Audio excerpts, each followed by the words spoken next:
प्राणाधार सुंदर साथ जी और उपस्थित सभी धर्म प्रेमी सज्जनों, आज कार्यक्रम का दूसरा दिन है। दूसरे दिन की पहली बैठक है। आप सभी अपने अपने घरों से यहाँ धर्म चर्चा सुनने के लिए आए हैं। मीमांसा दर्शन का पहला सूत्र है अथातो धर्म जिज्ञासा, कि हम धर्म की जिज्ञासा करते हैं, आओ धर्म की जिज्ञासा करें। धर्म सदैव एक जिज्ञासा का केंद्र रहा है और खास तौर पर भारत भूमि में धर्म को लेकर जितने व्याख्यान हुए, जितनी सभाएं हुई, जितनी संगोष्ठियां हुई, जितना चिंतन हुआ, जितना मनन हुआ, ये विश्व की किसी और सभ्यता में देखने में नहीं आता।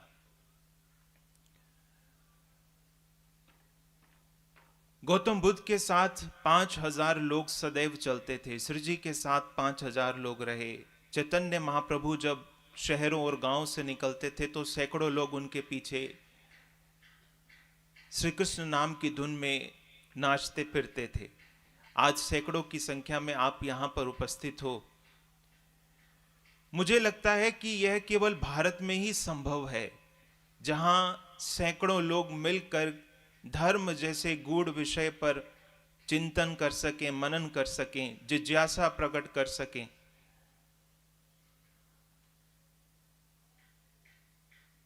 और ये एक या दो दिन की बात नहीं है।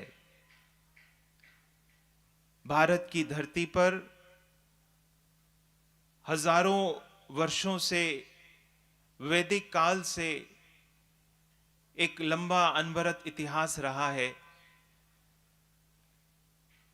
जब संसार की अन्य सभ्यताएं वर्णमाला के शब्दों को खोज रही थी तो भारत के अंदर ब्रह्म जैसे गूढ़ विषयों पर चिंतन हो रहा था। एक ऋग्वेद के अंदर 10,500 मंत्र हैं, जिसमें ब्रह्म से, तृण से लेकर के ब्रह्म तक का ज्ञान देने का प्रयास किया है। यजुर्वेद में 1975 मंत्र हैं, जिसमें सभी प्रकार के कर्मों की व्याख्या की गई है। सामवेद, जिसमें परमात्मा की स्तुति गाई गई है, 1875 मंत्र केवल सामवेद में है। और इसके अलावा जीव क्या है, आत्मा क्या है, ब्रह्म क्या है, ब्रह्म का धाम क्या है, ब्रह्म का स्वरूप क्या है, इसका गूढ़ विवेचन अथर्ववेद में 6000 के आसपास मंत्रों में आता है। जैसे आप किसी डॉक्टर के पास जाते हैं, आपको कोई बीमारी है, फेफड़े की बीमारी है, वो डॉक्टर आपको पहले फेफड़े की संरचना बताता है कि ये फेफड़ा है क्या, फिर आपको बीमारी का कारण बताता है कि आप बीमार किस कारण से हो, और फिर आपको एक प्रिस्क्रिप्शन मिलता है, आपको एक इलाज मिलता है, और उसके साथ में कुछ नियम बताए जाते हैं। और यदि आपने बीमारी को समझ लिया, यदि आपने उस दवा का प्रयोग किया और उन नियमों का पालन किया, तो आप एक ऐसी अवस्था को उपलब्ध होते हो जिसे स्वास्थ्य कहा जाता है। एक छोटे से उदाहरण से मैं आपको छठ दर्शन का विषय वस्तु बताने का प्रयास कर रहा हूं। विश्व की अन्य सभ्यताएं जब वर्णमाला के अक्षर भी नहीं खोज पाई थी, उस समय भारतवर्ष में ये संसार क्या है, मन क्या है, संसार के लोग दुखी क्यों हैं, उसका निराकरण क्या है, और इस संसार की सर्वोपरि सत्ता का स्वरूप क्या है, इन विषयों पर चिंतन हो रहा था। संसार की विषय वस्तु क्या है? जैसे मैंने कहा कि डॉक्टर आपको बताता है कि फेफड़े की संरचना क्या है, उसी तरह से संसार का गुण क्या है, संसार के अंदर तत्व क्या है, उसका तात्विक विवेचन।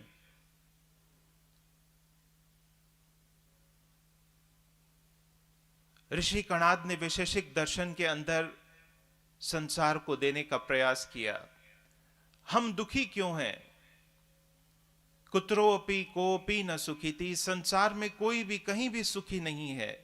दुख का मूल क्या है, दुख का कारण क्या है, बीमारी का कारण क्या है, इस विषय को परिभाषित करने का कार्य सांख्य दर्शन में कपिल मुनि ने किया। उसके बाद बीमारी का निदान क्या है, दुखों से कैसे उतरा जाए, कैसे आनंद को प्राप्त किया जाए, अष्टांग योग का मार्ग पतंजलि ने दिया। और उसके बाद जैसे मैंने कहा कि डॉक्टर कुछ नियम बताता है, तो संसार के नियम क्या हो, संसार का कर्म कांड क्या हो, इसकी व्याख्या मीमांसा दर्शन में ऋषि जैमिनी ने की।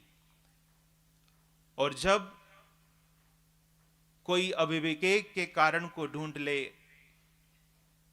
दुखों से दूर होने का मार्ग उसे पता चल जाए, तो जिस परम आनंद की अवस्था का बोध होता है, उस परम आनंद की अवस्था का नाम ब्रह्म है, और जिसकी विवेचना बादरायण ने अपने वेदांत दर्शन में की। मैं दोबारा से उस बात को दोहरा रहा हूं कि जब विश्व की अनेक सभ्यताएं वर्णमाला के अक्षर खोज रही थी, उस समय भारत का चिंतन इतना प्रगाढ़ था कि यहां पर ऐसे तात्विक मूल्यों का विवेचन हो रहा था, चिंतन मनन हो रहा था। आज इतनी उन्नति के बाद भी पश्चिम उसका 1/10वां हिस्सा भी नहीं पकड़ पाता। आपके मन में ये प्रश्न उठता होगा कि आज 21वीं सदी के अंदर क्या जरूरत है इन बातों की, वेद के मंत्रों की, सामवेद के मंत्रों की, परमात्मा के ये जो मैंने 6 दर्शन बताए इनकी विवेचना की। आज आर्टिफिशियल इंटेलिजेंस का समय है। यदि एक एआई टूल चैट जीपीटी को अगर आप कहें कि ऋग्वेद के बराबर 10,000 मंत्रों का संकलन हमें करके दो, तो वो बिल्कुल वैसे मंत्र जो है 10 मिनट में आपके सामने प्रस्तुत कर सकता है। लेकिन ये जो दर्शन था, ये जो ज्ञान था, ये केवल मौखिक ज्ञान नहीं था, ये केवल बुद्धि से उतरा हुआ ज्ञान नहीं था, ये ऋषियों का दर्शन था। इस संसार के आकाश में एक ध्रुव तारा है, लेकिन मैं देखता हूं कि यदि भारतवर्ष के आकाश को देखा जाए, भारत के गगन मंडल को देखा जाए, तो उसमें एक तरफ वेदों के ऋषि हैं, एक तरफ उपनिषदों के ऋषि हैं, एक तरफ भक्ति मार्ग में लोगों को आनंद की रसधारा में डुबोने वाले मीरा, रसखान, सूरदास। भारत के आकाश, भारत के आध्यात्मिक आकाश में अनंत ध्रुव तारे हैं। और जैसा मैंने कहा कि ये सदियों सदियों का इतिहास है, और वो आध्यात्मिकता भारत के कण कण में बसती है। उसका स्पंदन आज भी भारत की वायु में है, भारत के संस्कारों में है, भारत के लोगों के हृदय में है। लेकिन जब इतनी बड़ी विरासत को देखते हैं, तो कभी कभी ऐसी घटनाएं होती हैं जो सोचने पर मजबूर करती हैं कि जो विरासत हमें मिली, जो अमूल्य ज्ञान की संपदा हमें मिली, आज भारत उससे कितना लाभ ले रहा है। 2 घटनाएं, मैं बहुत पीछे तो नहीं जाऊंगा, पिछले हफ्ते की ही बात है। मैं देख रहा था, शायद बिहार या मध्य प्रदेश की घटना है, कि जब किसी कुत्ते के सिर में बीमारी लगती है तो उसका एक लक्षण होता है कि वो अपने ही गिर्द चारों तरफ चक्कर काटने लगता है। उसे लगता है कि वो अपनी ही पूंछ को पकड़ रहा है। और शायद पिछले हफ्ते की ही ये घटना है कि बिहार के अंदर एक मंदिर के अंदर हनुमान जी की मूर्ति थी, और उसको केंद्र मान करके जो है कुत्ता उसके चारों तरफ घूम रहा था। वो कुत्ता 2 दिन घूमता रहा। अब उसके दिमाग में कोई समस्या है, लेकिन आसपास के कई गांव इकट्ठे हो गए कि कितना बड़ा चमत्कार हो गया कि भारत के अंदर कुत्ते भी जो है उनको हनुमान जी की पहचान हो गई और उनकी परिक्रमा कर रहे हैं। वहां पर भीड़ लग गई, लोग आ रहे हैं, कुत्ते को माला पहनाई जा रही है, उसका चंदन हो रहा है, उसके चरण छुए जा रहे हैं, और उसके आगे भोग प्रसाद चढ़ाया जा रहा है। 2 दिन बाद जब वहां के डॉक्टर्स को यह बात पता चली, उसको अस्पताल में लेकर के गए और उसका इलाज हुआ, और अब वो जैसा पहले था गली में घूमता था, अब वैसा स्वाभाविक रूप से घूम रहा है।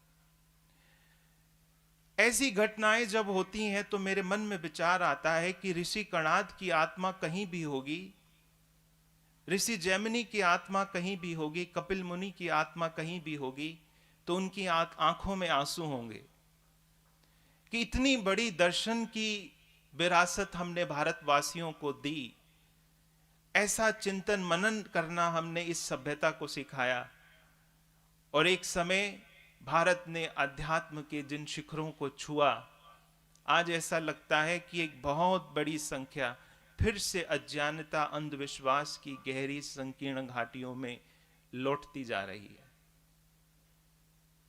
दूसरा उदाहरण मैं आपसे कहूं, यह भी शायद 2 दिन या 3 दिन पुरानी घटना होगी कि एक गांव के अंदर एक छोटा सा बच्चा है, 6 साल का, उसकी मां मर जाती है, लेकिन क्योंकि समाज सोचता है कि वो छोटी जाति की है, तो समाज के अंदर, गांव के अंदर उसकी मां को कोई कांधा देने नहीं आता।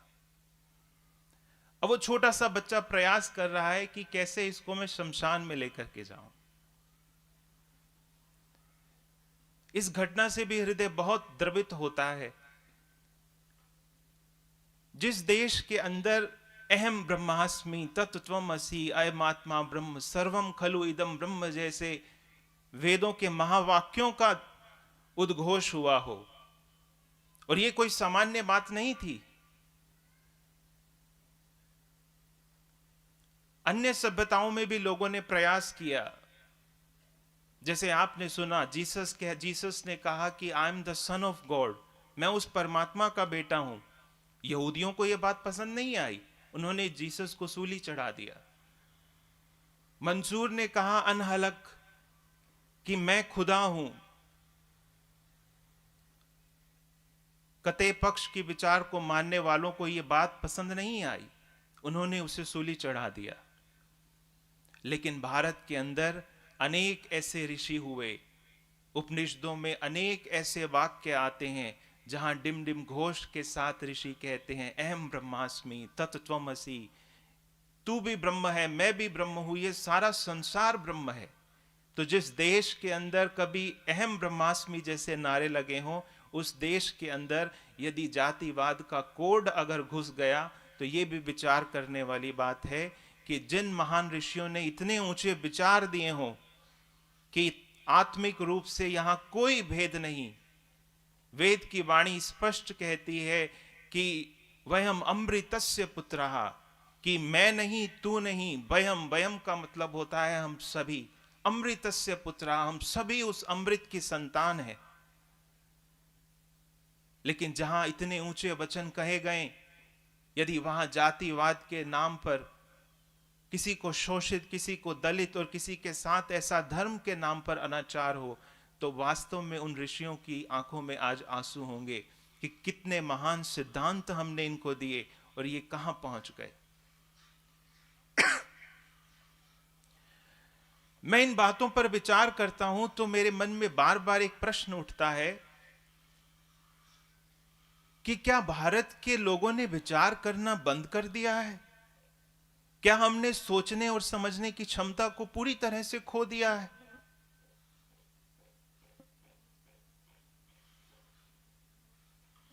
इस देश के अंदर इतने महान चरित्र हुए, यदि इस देश के युवा, यदि इस देश के नागरिक एक चरित्र को भी पकड़े तो उनका जीवन पूरी तरह से परिवर्तित हो जाए। लेकिन दुर्भाग्य है भारत देश का कि यहां चित्रों को पूजा जाता है लेकिन चरित्रों की अवहेलना की जाती है।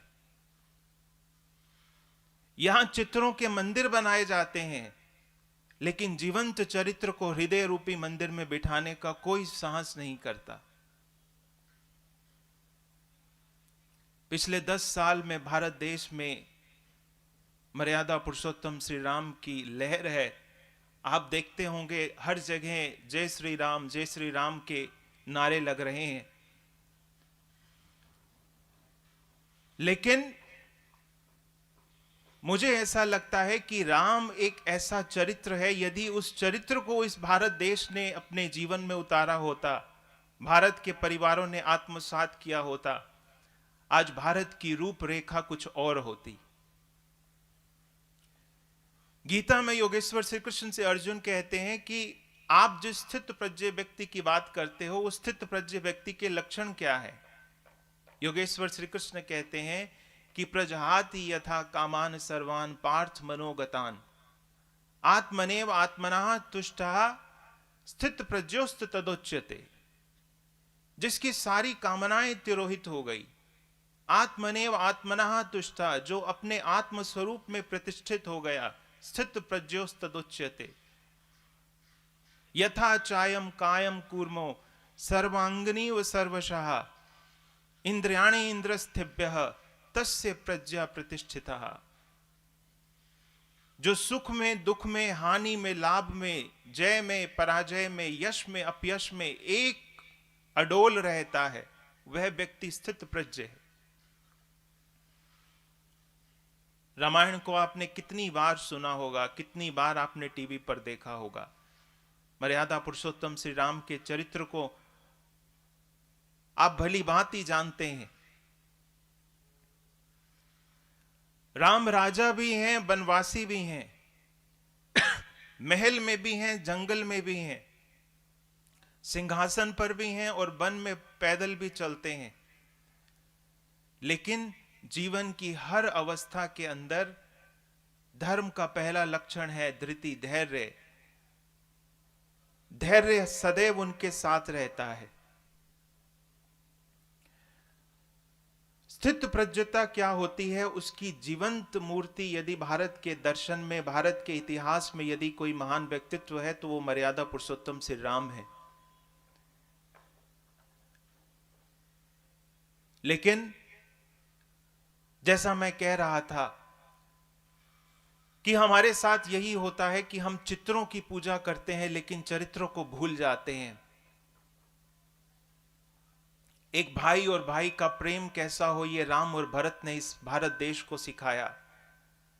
राम जिस समय वनवास जाते हैं तो हनुमान कहते हैं कि मैं भरत को देखता हूं तो मेरे मन में ऐसा विचार आता है कि राम बिरहे सागर भयो तामे भरत मग्न होए जात, कि जैसे राम नाम का एक बिरह सागर है और उसमें भरत डूबते जा रहे हैं। लेकिन मैं बहुत दूर की बात क्यों कहूं, आप अपने झाबुआ क्षेत्र को ही देख लीजिए। यदि यहां पर 10 लोग भी, आपको 10 परिवार भी ऐसे मिल जाएं जहां दो भाइयों के बीच में राम और भरत के जैसा प्रेम हो, तो यह बहुत बड़ी उपलब्धि इस क्षेत्र की होगी।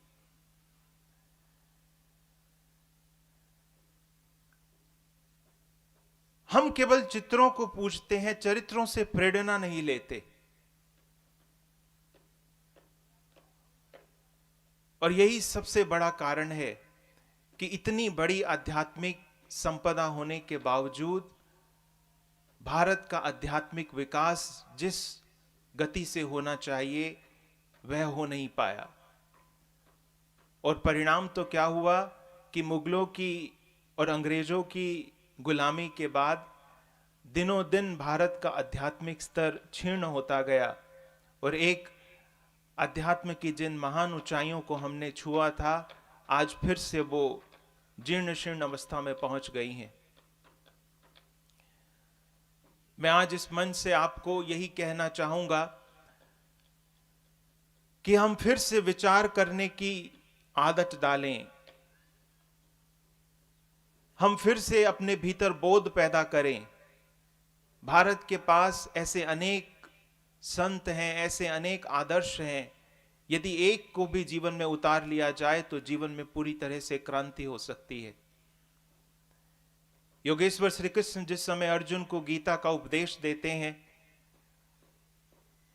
गीता सुनने से पहले अर्जुन श्री कृष्ण से कहते हैं कि सिदंती माम गात्राणी मुखम च पुरुषोष्यति, कि मेरा जो रोया रोया है वो अंदर धसा जा रहा है।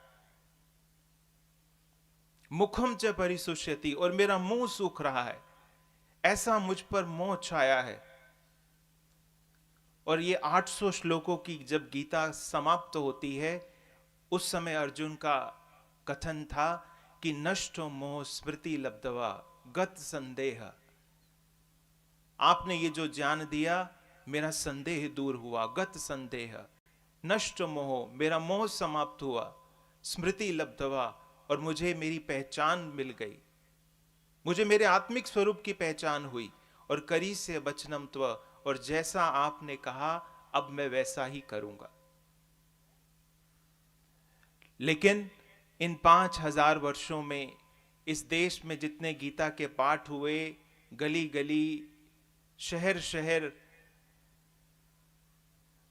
1000 से ज्यादा टीकाएं गीता के ऊपर लिखी गई, लेकिन गीता को पढ़ने के बाद शायद ही कोई ऐसा हृदय हो जो अर्जुन की तरह दृढ़ संकल्पवान होकर के कह सके कि स्मृति लब्धवा, हमें अपने आत्मिक स्वरूप की पहचान हुई, गत संदेह की संदेह समाप्त हुए।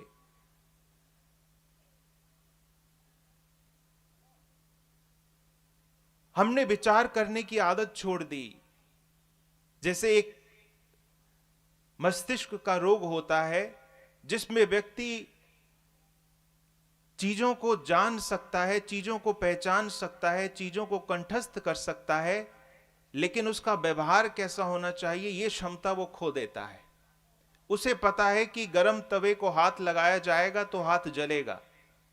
उसने दूसरे लोगों को भी गर्म तवे को हाथ लगाते हुए उनके हाथ को जलते देखा, लेकिन जब उसके सामने एक तवा आता है तो वो भूल जाता है, क्योंकि उसके मस्तिष्क में ऐसा रोग है, ऐसे हिस्से का पक्षाघात हो गया कि उसे समझ में नहीं आता कि इसको हाथ लगाने से तुम्हारा हाथ ही जलेगा।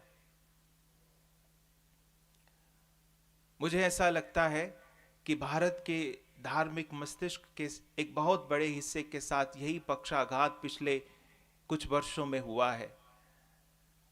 कबीर ने बहुत सुंदर कहा है कि माथे तिलक हथ माला बाना, लोगन राम खिलौना जाना। कि संसार के लोग परमात्मा को केवल एक खिलौने की भांति समझते हैं, इससे ज्यादा उनके लिए परमात्मा का कोई और मूल्य नहीं है। हर रोज अखबारों में इश्तिहार आते हैं कि आज राम मंदिर में करोड़ों भक्तों की भीड़, आज सबरीवाला मंदिर में करोड़ों भक्तों की भीड़। लेकिन भक्ति क्या है? भक्ति तो अनन्या प्रेम स्वरूपा है। अपने इष्ट के ऊपर अपने आप को पूरी तरह से समर्पित कर देने का नाम भक्ति है। लेकिन आप जितने भी मंदिरों में जाओगे, लोगों के हृदय में कामनाएं हैं, लोगों के हृदय में कुछ इच्छाएं हैं। हर कोई जाता है एक साहूकार की तरह कि आप हमारी इस कामना को पूरा कीजिए और उसके बदले में हम ये दक्षिणा देंगे, ये हवन कराएंगे और इस तरह से अनुष्ठान करेंगे। भारत के मंदिरों से हर रोज भक्त कम होते जा रहे हैं और भारत के मंदिरों में हर रोज व्यापारियों की संख्या बढ़ती जा रही है।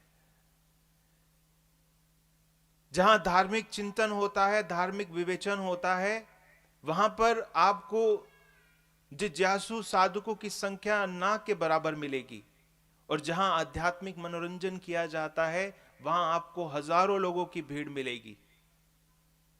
भारत ने दर्शन को, चिंतन को, मनन को जिसे भुला दिया है और अध्यात्म के नाम पर आध्यात्मिक मनोरंजन आरंभ कर दिया है। मैं इस प्रवचन के माध्यम से आपको केवल यही कहने का प्रयास कर रहा हूं कि हम विचार की आदत डालें। हम जिस भी किताब को पढ़ें, जिस भी विषय को पढ़ें, हमारे मन में प्रतिपल यही भाव हो कि इससे मेरे जीवन में क्या परिवर्तन होगा, इससे मेरे जीवन में क्या क्रांति आएगी, कैसे ये मेरे जीवन को बदल सकता है। और जैसा मैंने कहा कि भारत देश ऐसी भूमि है जहां ये चिंतन, ये दर्शन, ये मनन सभी के लिए सुलभ है, सभी के लिए उपलब्ध है। जब चीन के राष्ट्रपति माओ सबसे पहले पंडित नेहरू से मिले तो उन्होंने पंडित नेहरू को कहा था कि आप जानते हो कि चाइना के लोग, चीन के लोग भारत के बारे में क्या विचार रखते हैं। पंडित नेहरू ने उनसे पूछा और उन्हें बड़ा आश्चर्य हुआ। माओ ने कहा कि जो पूरा चीन का क्षेत्र है ये ऐसा विचार रखता है कि यदि जन्म और मरण के चक्र से बाहर आपको आना है तो उसके लिए एक अनिवार्यता है, और वो अनिवार्यता यह है कि आपको भारत में जन्म लेना होगा। भारत इस पूरे विश्व का स्वर्ग है, ऐसा उन्होंने पंडित नेहरू से कहा। तारतम वाणी में भी कहा गया है, भौम भली भरत खंड की, जहां आई निद ने चल, और सभी जमी खारी, खारे जल मोह जल। सिर जी कहते हैं कि वृथा का निगमोरे, पामी पदार्थ चार, उत्तम मानखो खंड भरतनो। जो भरत खंड है, जो भारत देश है, ये हमारा परम सौभाग्य है कि हम इस देश में पैदा हुए। आध्यात्मिकता, धर्म और दर्शन हमें बड़ी सरलता से प्राप्त हुआ, लेकिन यदि यह धर्म, यदि यह धार्मिकता, यदि आध्यात्मिकता और यदि यह दर्शन हमारे जीवन में कोई परिवर्तन नहीं लेकर के आया, तो हमसे बड़ा अभागा कोई और नहीं होगा। आप विचार कर सकते हैं कि एक व्यक्ति को पानी की प्यास लगी है, उसके हाथ में पानी है, लेकिन वो प्यासा ही मर गया, उससे बड़ा अभागा कौन होगा? एक व्यक्ति को भूख लगी है, उसके सामने भोजन परोसा गया, लेकिन वो भूखा ही मर गया, क्या उससे बड़ा अभागा कोई हो सकता है? एक व्यक्ति बीमार है, उसके सामने औषधि रख दी गई है, लेकिन वो बिना औषधि खाए ही बीमारी से मर गया, तो क्या उससे बड़ा अभागा कोई होगा? कोई नहीं होगा। तो उसी तरह तारतम वाणी में लिखा है कि माया विष तारतम औषधि, कि ये जो संसार के अंदर जो विकार है, ये जो संसार के षड विकारों की मलिनता है, ज्ञान एक ऐसी औषधि है जो उसे दूर कर कर आत्मा को पूर्ण स्वास्थ्य देता है। लेकिन जैसा मैंने कहा, केवल उन्हीं के लिए जो उस ज्ञान को अपने जीवन में आत्मसात कर पाते हैं। लेकिन जिन्होंने ज्ञान को केवल थाली में परोस करके रखा, जिन्होंने दवाई की केवल पूजा अर्चना की, जिन्होंने दवाई के सामने केवल शीश झुकाए, जिन्होंने दवाई के ऊपर नारियल चढ़ाए, कोई भी मरीज रोग से बच नहीं सकता। तो ये भवजल, इससे बाहर निकलने का रास्ता तारतम वाणी के अंदर भी, आपने जब तारतम को पढ़ा जाता है तो उसमें कहा जाता है कि ए वाणी मत के लेऊं जो इनको सार, कि मैं इस वाणी को केवल सुनूं ना, केवल इसका वचन मेरे कानों तक ना पहुंचे, मैं इसका मनन भी करूं, मैं इस पर चिंतन भी करूं और इसका मंथन करूं। एक तो संसार के अंदर सागर है, जिसका जब मंथन हुआ तो उसमें से अमृत भी प्रकट हुआ और विष भी प्रकट हुआ। संसार रूपी मोहजल का यदि कोई मंथन करेगा तो उसमें केवल विकारों का विष ही प्रकट हो सकता है। लेकिन यदि अध्यात्म की सरिता का, यदि ब्रह्मवाणी का, यदि इस अर्श के जल का कोई मंथन करेगा तो उसमें से आनंद रूपी अमृत ही प्रकट होगा, और उस मंथन के सार को जो ग्रहण करेगा उसके जीवन में एक क्रांति अपने आप प्रकट हो जाएगी। मैं बहुत से ऐसे सुंदर साथ को भी देखता हूं जो तारतम वाणी को भी पढ़ते हैं, लेकिन उसके अभिप्राय को, उसके गहन संदेश को अपने जीवन में नहीं उतार पाते। लालदास जी की वाणी कहती है, वाणी में एक चौपाई आई है कि ले दौड़े रोशनी दासानुदास, ले जाए पवन जो उत्तम बांस, कि जिस तरह से वायु अपने साथ उत्तम बांस, सुगंधी को अपने साथ बहा करके ले जाता है, अग्नि न छोड़े दाना घास, जिस तरह अग्नि जो है घास और तिनके को नहीं छोड़ती। लालदास जी उस समय के बारे में ये वर्णन आता है कि सिर जी के साथ हजारों सुंदर साथ रहे, जिन्होंने ब्रह्म ज्ञान की इस रसधारा को अपने हृदय में उतारा। विरह की अग्नि में जिनके हृदय के सारे मालिन्य और सारे शोक दूर हो गए। जिस तरह अग्नि दाना घास को जला डालती है, उसी तरह से ये ज्ञान रूपी अग्नि के अंदर अज्ञानता के सारे संस्कार भस्म हो जाते हैं।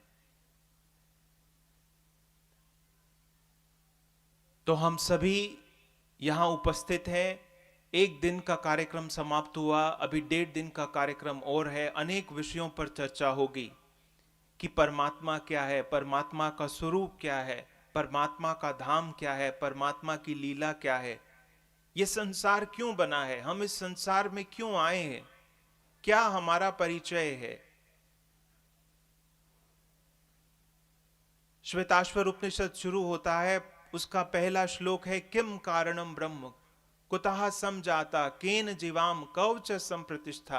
कौन है जिसने इस संसार को धारण कर रखा है, केन जीवाम, क्यों आए हैं हम इस संसार के अंदर, कोई तो प्रयोजन होगा, क्या कारण है। इस संसार के अंदर दुख है, दुख से पार जाने का उपाय है, उस उपाय को, उस मार्ग पर चला जा सकता है और आनंद की प्राप्ति की जा सकती है। गौतम बुद्ध के इन 4 आर्य सत्यों के अंदर जीवन की संपूर्ण विवेचना शामिल है और आगे आने वाले प्रवचनों में इन सभी गूढ़ विषयों पर बात होगी।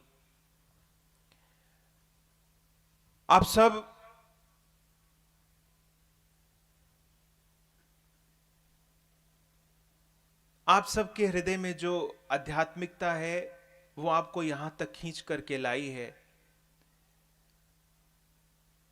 ज्ञान की पहली शर्त यह होती है कि जीवन में पात्रता होनी चाहिए। जिसके पास पात्रता नहीं होती वो ज्ञान को कभी संचित भी नहीं कर पाएगा। और जैसा मैंने प्रवचन के आरंभ में कहा था कि यह केवल भारत देश में ही ऐसा संभव है जहां हजारों लोग बैठ करके धर्म जैसे गूढ़ विषयों पर चिंतन करें, मनन करें। और आप सब लोग अपने अपने घरों से, अपनी नौकरी से, अपने व्यवसाय से यहां समय निकाल कर पहुंचे हैं, तो यह कहीं ना कहीं यह शुभ संकेत है कि आपके हृदय के भीतर भी जो चेतना है वो कहीं ना कहीं शाश्वत शांति और आनंद का मार्ग खोजना चाहती है। सामान्यतः कार्यक्रम होते हैं, उसमें महिलाएं होती हैं जो भावुकता के कारण आती हैं, लेकिन पुरुषों की संख्या बिल्कुल नगण्य होती है। लेकिन मुझे ऐसा लगता है कि गुजरात और मध्य प्रदेश की भूमि में कुछ विशेष है कि यहां नर हो या नारी हो, स्त्री हो या पुरुष हो, दोनों के हृदय में अध्यात्म की जो पिपासा है वो आज भी समान रूप से दिखाई देती है। तो आप सब यहां पर आए हैं।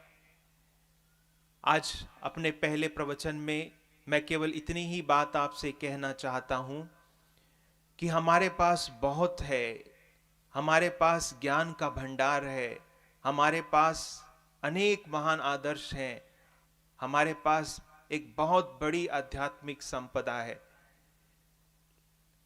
हमारे पास ये सौभाग्य है कि भारत देश के अंदर, भारत खंड के अंदर हम पैदा हुए हैं। लेकिन यह हमारा सौभाग्य, हमारा दुर्भाग्य भी बन सकता है यदि हमने इस ज्ञान को अपने जीवन में ना उतारा, यदि हमने ज्ञान के इस प्रकाश में अपने जीवन की राह को ना बदला, और यदि इस ज्ञान को आत्मसात करके हम भी एक दिन अर्जुन की भांति है सबके सामने उद्घोष नहीं करते कि गत संदेह स्मृति लब्धवा नष्ट मोह, तो फिर जीवन में यदि कितना भी गीता का उपदेश दिया जाए वो सारा उपदेश व्यर्थ जाता है। फिर योगेश्वर श्री कृष्ण जैसे कितने ही योगेश्वर या कितने ही महान पुरुष आपके द्वार पर आकर के आपको ज्ञान की ऊंची ऊंची बातें बता जाएं, वो सब बातें व्यर्थ जाती हैं। तो पहली बात आज मैं आपके साथ बार बार इसी बात पर मैं जोर दे रहा हूं कि धर्म केवल सुनने और सुनाने का विषय नहीं है। धर्म केवल जानकारियों को इकट्ठा करना नहीं है। धर्म केवल कथाओं और कहानियों में जाकर के मनोरंजन करना नहीं है। धर्म का केवल एक ही पर्याय है, धर्म का केवल एक ही उद्देश्य है, और वह है जीवन का रूपांतरण हो, हमारा जीवन बदले।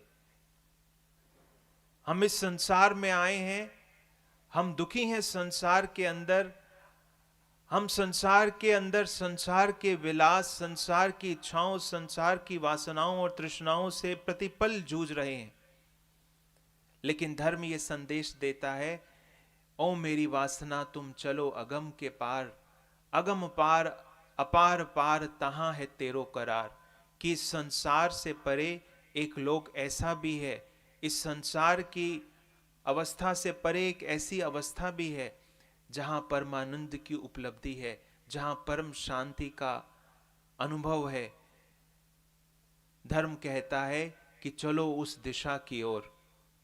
असदो मां सदगम में, असत से सत की ओर की यात्रा है धर्म। तमसो मां ज्योतिर्गम में, अंधकार से प्रकाश की ओर की यात्रा है धर्म। और मृत्यु और मां अमृत गम में, मृत्यु से अमृत की ओर की यात्रा है धर्म। तो यदि हम इतनी सी बात को आज समझ पाए कि संपदा हमारे पास है और अगले आने वाले 1-1.5 दिन में आपको बहुत कुछ सुनने को मिलेगा, लेकिन वो शब्द केवल आपके शब्दकोश में कुछ और शब्द मात्र बनकर ना जुड़ जाएं। ये ज्ञान आपकी जानकारी में केवल कुछ और जानकारियां बनकर के ना बैठ जाए। ये कहानियां और ये दृष्टांत आपकी कहानियों की सूची में कहीं और कहानियां बनकर के ना ठहर जाए। हम ये संकल्प लें कि ज्ञान की एक एक बात को हमारा पूरा प्रयास हो कि मैं इसे अपने जीवन में उतारूं। ये ज्ञान मेरे जीवन को नई दिशा दे, ये ज्ञान मेरे जीवन को परिवर्तित करे।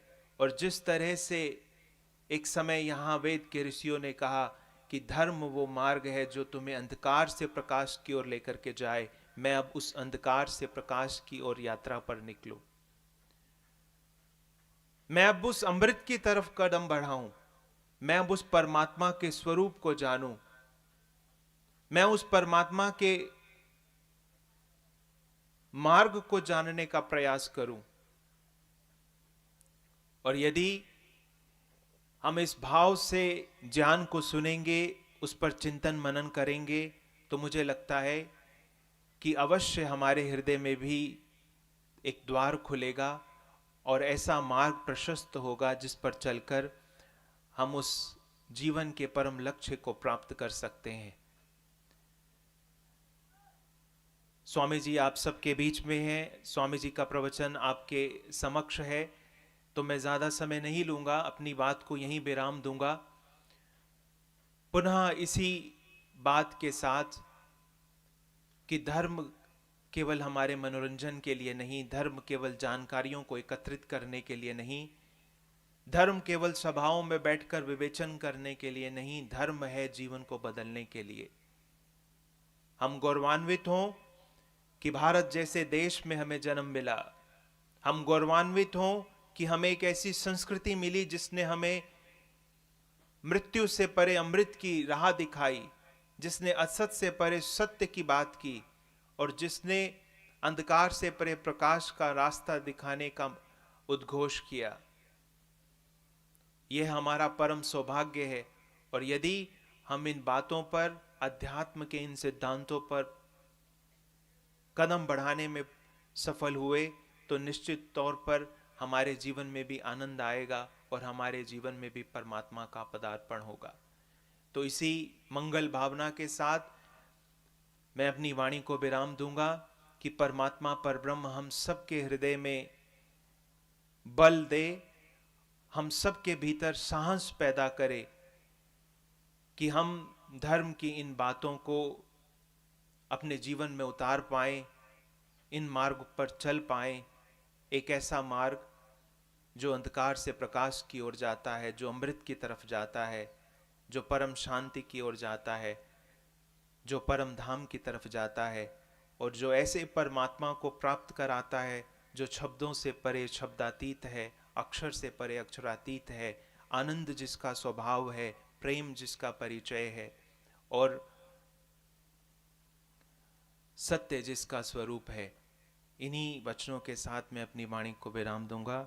आप सबके हृदय में विराजमान परब्रह्म परमात्मा को मेरे प्रेम प्रणाम।